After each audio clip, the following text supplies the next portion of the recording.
Hi everyone again. Let's start with our first keynote session, that is the IP enforcement during the pandemic. So that is headed and presented by our keynote speaker for the day, Mr. Pravin Anand, Managing Partner, Anand and Anand. So Mr. Anand, we can start off with the conversation and discussion now. Thank you so much. Over to you. Good morning, afternoon or evening, as the case may be. I will speak for about 20 minutes. I know that the pandemic has been a very bizarre and painful experience, causing vast destruction. And it reminds me of a volcanic eruption. When the magma leaves, it creates a crater called a caldera. One thing is quite surprising, that when it concerns IP enforcement, the pandemic has not left a caldera, which is a positive thing.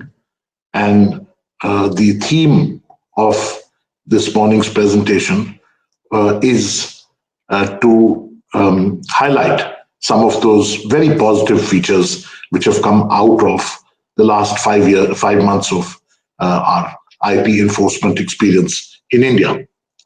So let me just give you two scenarios. The first, let's take the immediately pre-lockdown scenario on IP enforcement. And there we had the Commercial Courts Act, which had been introduced in October of 2015. And that had brought down the lifespan of litigation from about 5 to 10 years in the past to about 1 to 2 years. So that was a dramatic, very dramatic change that had already come into place. There were strict timelines for the performance of about 8 tasks that the entire life cycle of litigation was divided into. And if you did not perform within that time, then it would naturally jump to the next stage of the proceedings, and you would be at a detriment. The concept of case management by judges who would control their docket, and if they found that the evidence, that the documents and the pleadings did not create a sufficient defense, summary judgments could be passed. For example, in a Pfizer case, there was a summary judgment and 2 million rupees were awarded as damages. And that matter went up in appeal right up to the Supreme Court, and the Supreme Court upheld that summary judgment, where, to be contrasted with ex parte, the defendant was appearing, they were filing their written statement, but the written statement didn't disclose a strong enough defense. So this was a radical departure. In case management, the judge would control the number of witnesses to keep them within control, the time for cross-examination, sometimes allowing a party limited number of days, sometimes limited number of hours, the time for final arguments. And for example, in a big case which went right up to the Supreme Court at the interim stage, the Supreme Court laid down 5 hours for final arguments on each sides. And those 5 hours became 5.5 hours, but in that much of time, the case got in about 6 months, less than 6 months, the case from that Supreme Court order got decreed in the plaintiff's favor. The second stage of the change came in 2018 when the Delhi High Court, which is perhaps the most IP savvy court in the country, passed its original side rules from the 1st of April 2018, and processes were streamlined. For example, you could serve the defendant by WhatsApp, by SMS, by email. And in contrast to the past, where it might take for an evading defendant 6 months, 8 months to 1 year to serve him, here you could serve him the very same day that you instituted the lawsuit, and saved a tremendous amount of time. The Also, you could record the evidence in a, let's say, if the court premises were booked and there were no rooms available, you could hold them outside in a business center of maybe a hotel. You could record evidence over a weekend. So if the witness had come from overseas, he didn't have to come again. The evidence could be recorded over the weekend. And then reliefs, apart from the injunction relief and ex parte injunctions and Anton Pillar orders, which were being granted, Mariva injunctions, lock breaking powers, freezing bank accounts, which was very useful in job scam cases where people would fool the common man and hold money in a bank account. You could go to the court and even ex parte get an order freezing the bank accounts. John Doe orders when you didn't have details of who the defendant was, and then damages. And the damage culture was growing and going from compensatory damages to punitive and exemplary damages. And in a Phillips case relating to trade dress, even aggravated damages, a third level of damages, when the court found that the defendant was behaving like a scamster. And the damages cases, they were not small. The Delhi High Court, there have been from 2005 onwards more than 400 cases on damages. And initially, the volume of the damages was small, but or the magnitude was small, and slowly now in single-digit millions of dollars, there have been at least a handful of cases where such damages have been granted, which means that the magnitude of the damages is increasing. Also, the recovery is increasing. There was a time when the recovery was not more than 30%, but now the recovery has gone up because of the way the court structured the order. Actual costs are being granted, not just token costs. And some exceptional reliefs. For example, if the defendant didn't have the finances to pay damages, then in a Merck order, the court granted a tree planting order, which is the defendant was obliged to plant 140,000 trees on the ridge area in Delhi, so it would control pollution, which was in public interest. The defendant was made to pay. It amounted to 80 lakhs of rupees, very substantial sum. And the plaintiff got corporate social benefit. And therefore, it was a win-win-win.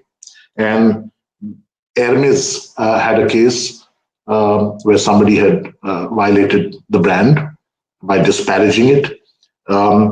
And there, a sanitary napkins order was passed where schools where adolescent girls were not able to afford sanitary napkins were to be provided by the defendant, apart from other things like sporting equipment, etc. A Ralph Lauren case, the defendant brothers had to undergo community service, 1 month of working in an orphanage, 1 month in an old home to two brothers, and to give a report after they'd done that. In a Microsoft case, very interestingly, the defendant had to go speak with Microsoft on the common platform to explain his before life and afterlife and how he had reformed and how crime doesn't pay. The message was to go out. So video conferencing, where a witness could not come, had already started before the pandemic. Confidentiality clubs were set up in trade secrecy cases or patent cases relating to processes where the defendant said he couldn't disclose his details because it was confidential. Confidentiality clubs were being set up. So there were two revolutions which had already happened. One, a time revolution, and a second, a remedies revolution. Now I come to scenario 2, which is the pandemic. After the pandemic, there has been from the 15th of, in the beginning we thought everything, the High Court was closed, the courts were closed. So one believed that there would be a stoppage or a slowing down of the enforcement of intellectual property. However, from 15th of April onwards, and I take Delhi High Court as an example, large volumes of cases have been filed, and courts have got so used to virtual courts. Number one, it's not only the high courts, but also the Supreme Court and the district courts, the Intellectual Property Appellate Board, and the Patent Office and the Patent and Trademark Office.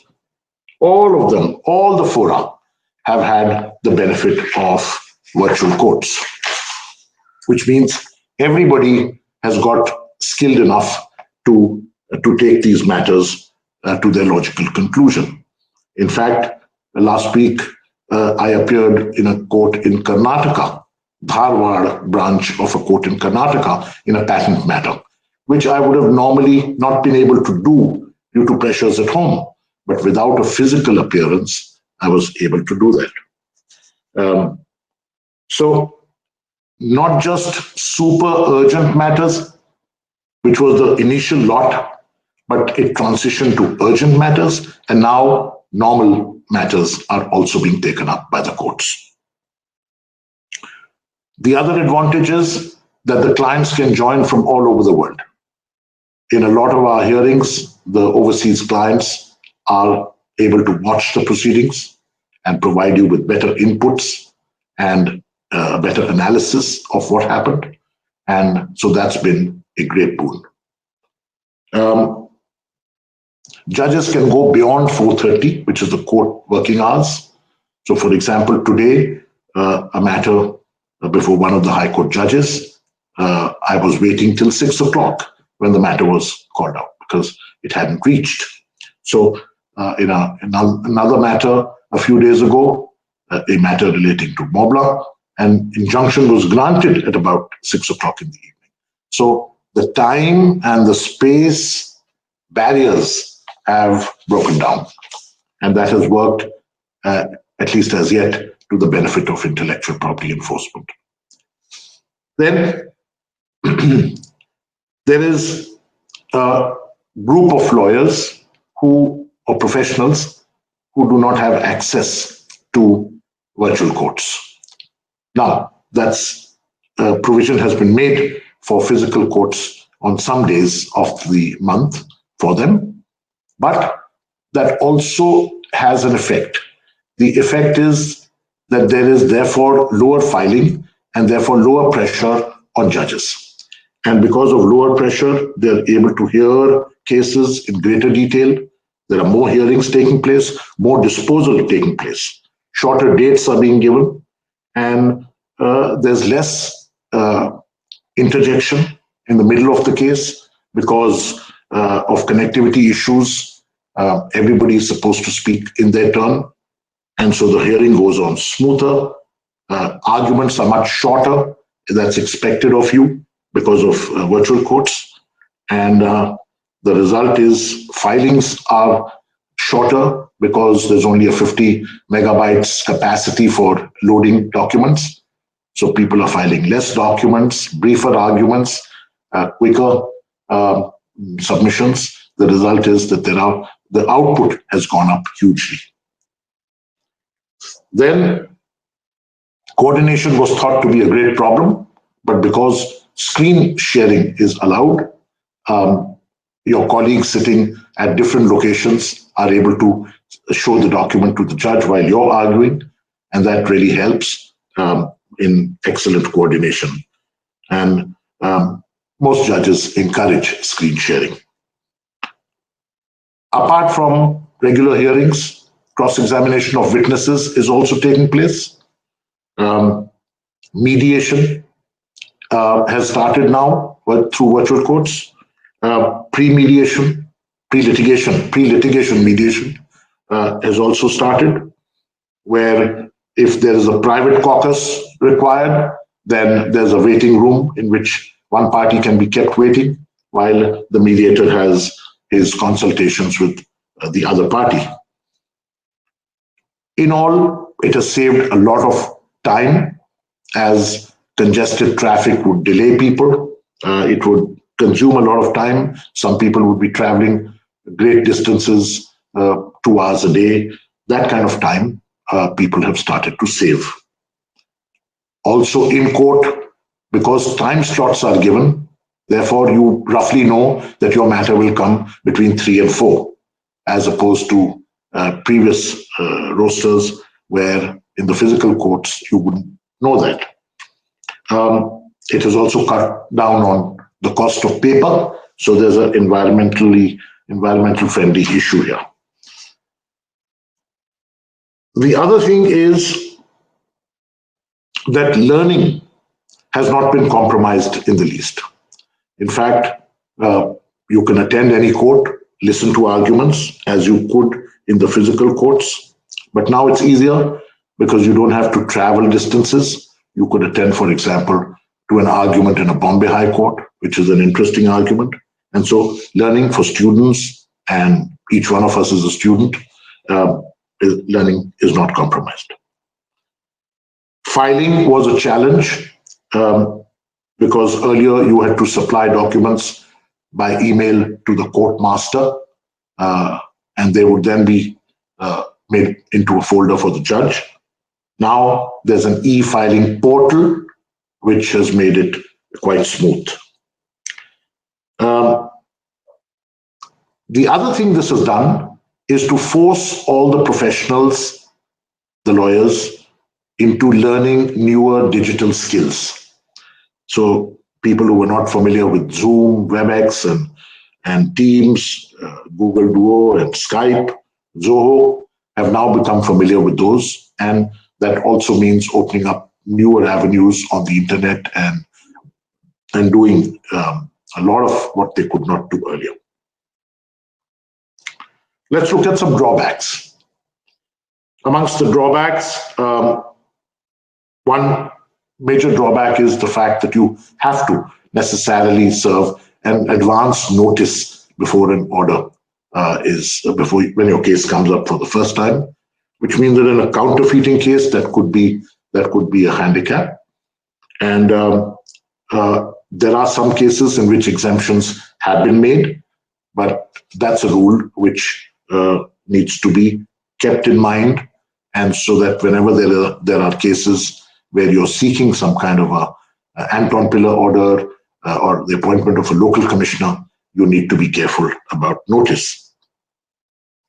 The physical raids like the Anton Pillar order originally were not happening, but now to an extent they are allowed with the necessary safeguards, particularly relating to products which are popular during the pandemic, like hand sanitizers, masks. There have been Louis Vuitton mask cases, Tommy Hilfiger mask cases, or Himalaya hand sanitizer cases of counterfeiting, which have all been stopped.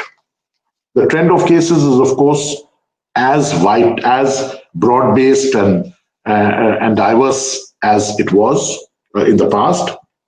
Patents case during this term, the IPAB delivered a judgment in favor of, and the High Court before that, in favor of Ferid Ilani, the first case where software was protected under the Patents Act, interpreting the Section 3K provision of the Act, and defining technical effect very well and comprehensively.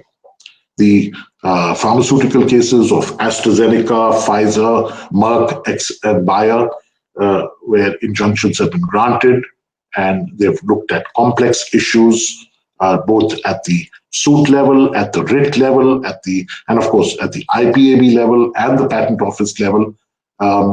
There've been a remarkable movement forward in those cases.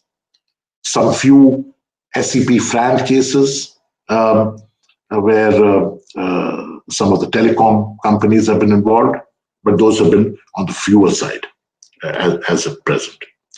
A lot of the internet jurisprudence is emerging, like defamation cases.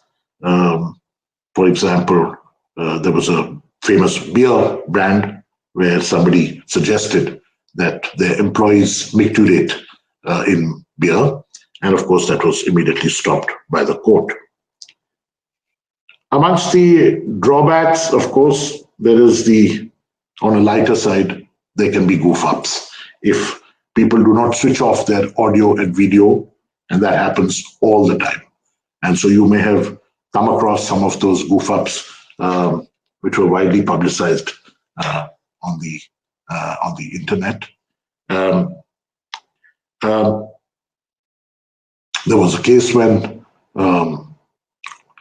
children came on at the IPAB, when the lawyer had probably just gone to get some water or something, and the children came and started playing on the computer. And that, of course, brought a lot of humor to the court.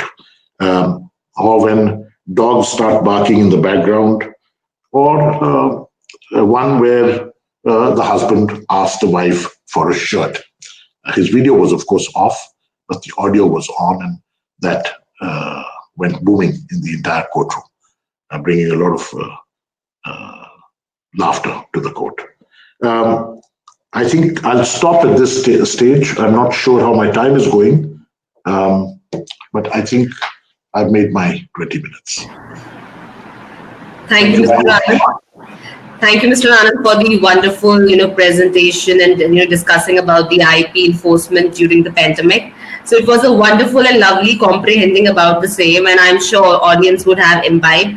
So we can take 1 minute. So attendees, if you have a question for Mr. Anand, you can either write on the chat box on the right inside of your screen, or you can ask me to approve your video and audio, and you can come face to face with Mr. Anand and ask the direct question. So we can take 1 minute from now, and the attendees can ask any question they have for Mr. Anand. And then we can, take a smiley snapshot along with Mr. Anand for the session and taking the memories along. So we have Greg Mayer here joining in. So let's see. I'd like to answer it. Yeah, Mr. Anand, first of all, thank you for your positive. It's so good to hear positive things in these times, your positive comments and insights. My question is, what kind of technology platform are the courts using for the virtual court? Are they using Zoom or Google Meet or WebEx? WebEx. Okay. Yeah. Cisco WebEx. Okay, thank you.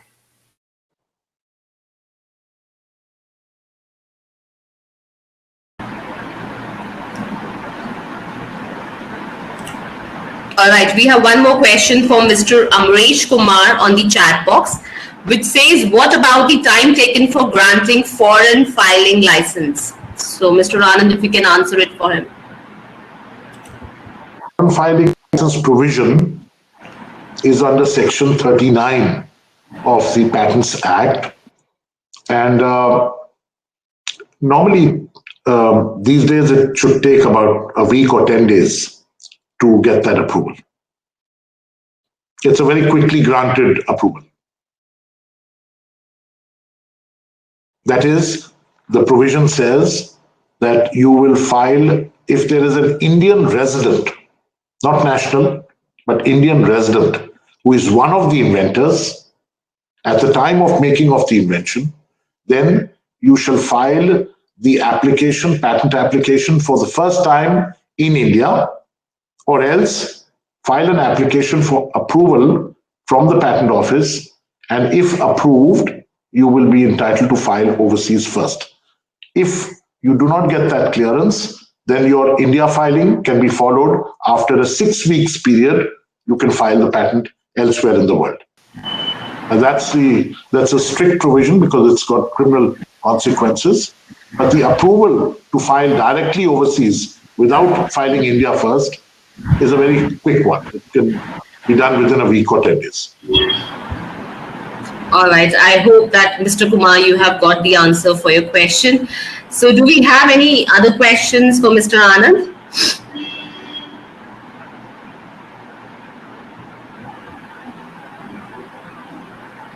All right. So thank you, Mr. Anand, for joining us today for this wonderful keynote session and for your valuable time.